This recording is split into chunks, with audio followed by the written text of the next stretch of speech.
YouTube channel DJ समीक्षा को subscribe करें और बेल आइकन दबाना ना भूलें। डीजे समीक्षा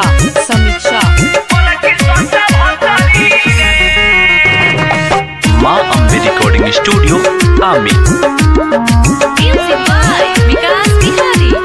कृष्णपुर मोबाइल हो सैया वीवो पर छाइल हो शेयर वीडियो करे आई हो आज राती के लाइव हो ए सुना तारू ऐसे छीनी मोबाइल हो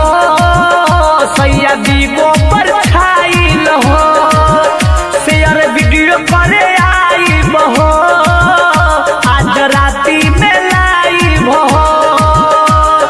पिया के पीछे पड़ल बारी ढेर लड़की कुपतरी रे पिया के पीछे पड़ल बारी ढेर लड़की कुपतरी रे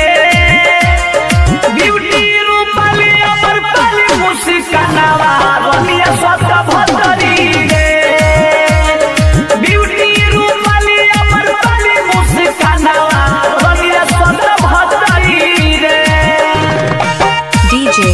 समीक्षा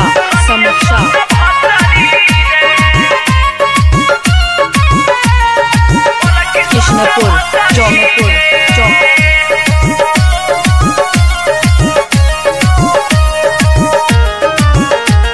समस्तीपुर बकली के कारण न प्यार मिले हमारा राती के छिन गइल बखरा रे सखी राती के छिन गइल बखरा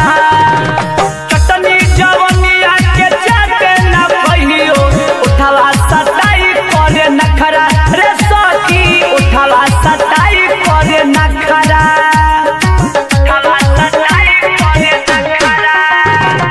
बुकनी के कारण न प्यार मिले हमारा राती के छिन गइल बखरा रे सखी राती के छिन गइल बखरा चटनी जवनिया के पहियो न चाटे उठावा सटाई करे नखरा रे सखी उठावा सटाई करे नखरा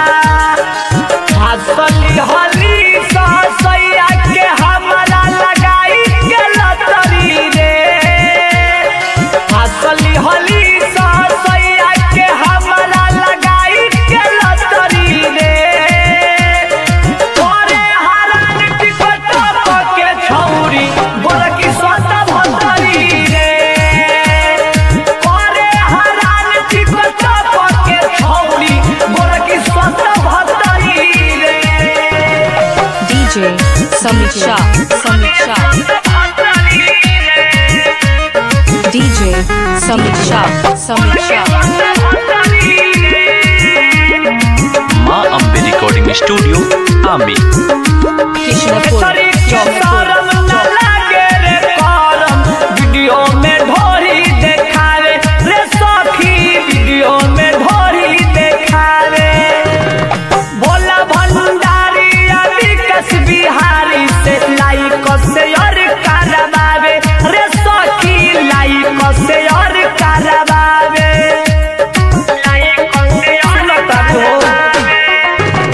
छछरी के शरम न लागे रे करम वीडियो में ढोरी देखावे रे सखी वीडियो में ढोरी देखावे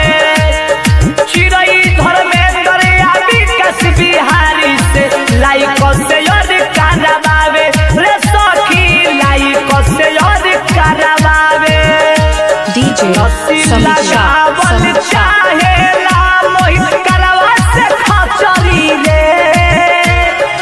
लस्सी लगावल चाहेला मोहित करवा से खचरी रे ब्यूटी रूपली अमर पली मुस्कानावा रनिया सत भतरी रे डीजे समीक्षा